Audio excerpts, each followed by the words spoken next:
大家好。晚上天气突然变冷了之外呢，竟然还下起了雨哈。本来过完农历年之后呢，就会有出寒乍暖的感觉啦。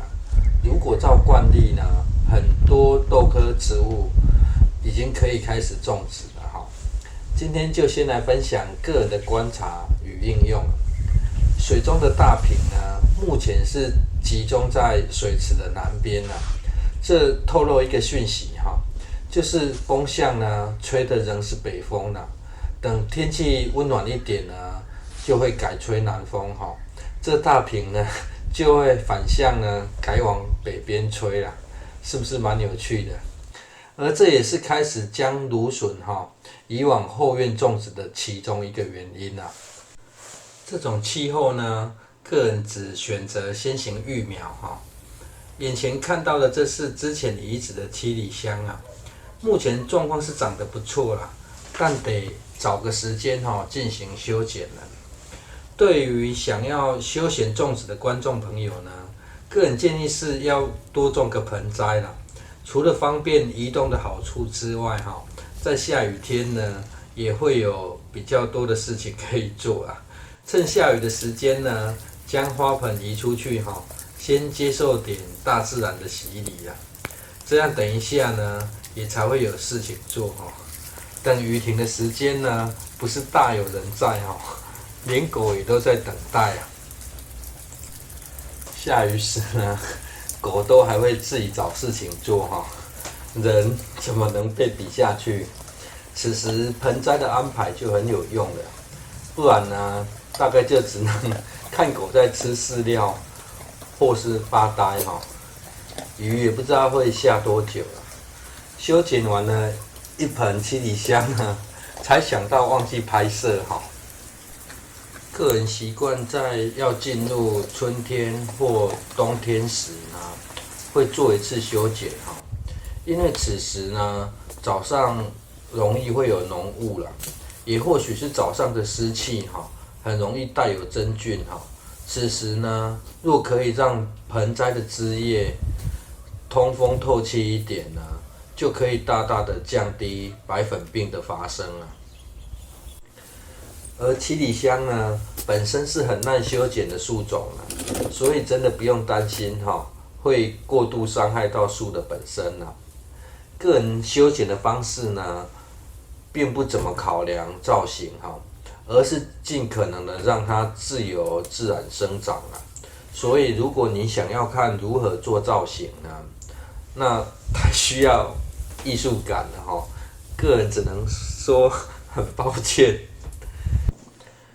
修剪的时候呢，对于日后没有生长空间往内生长的枝条呢，就可以优先考虑修剪掉，可避免呢日后因为风吹树枝不断的互相摩擦。另外平行枝呢，也可选择日后有生长空间的留下一枝即可啦。至于高度呢，则可以最后再进行修剪因为想完全顺它的意志生长所以层次的问题呢，就由树自己来决定了。而下方约10公分的侧枝呢，则完全不留这样除了更为通风之外呢，要浇水施肥也都会比较方便这部影片的内容呢，只是在记录盆栽黄叶处理过后的样貌。影片后段有修剪完经过18天后的状况层次算是自己跑出来的啦。这样做的好处是盆栽不会都长成类似的样貌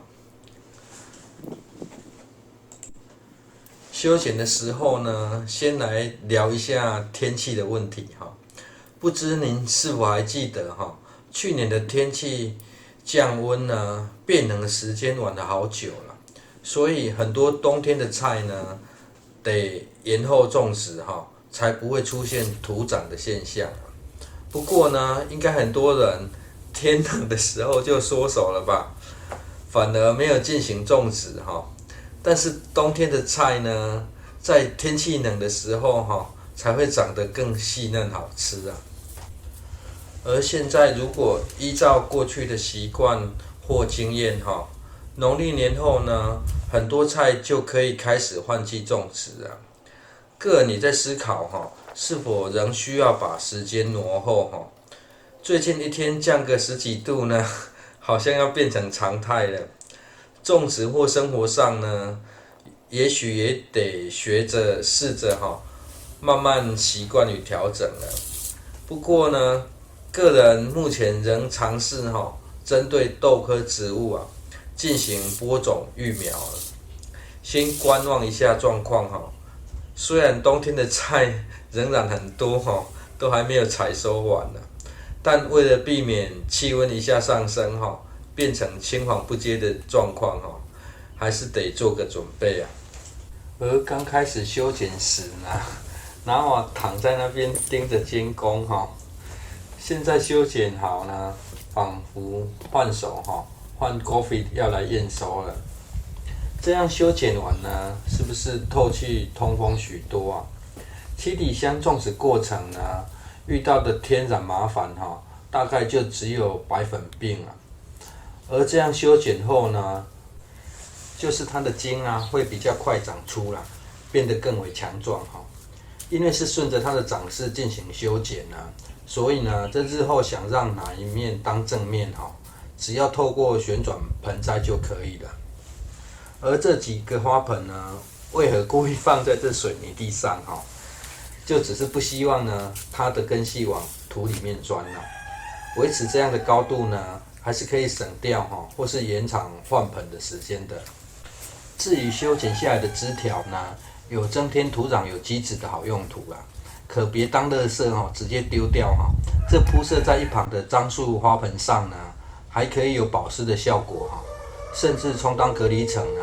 可以把一旁拔除的草呢，直接堆放在上面进行循环利用平时只需要浇水就可以了。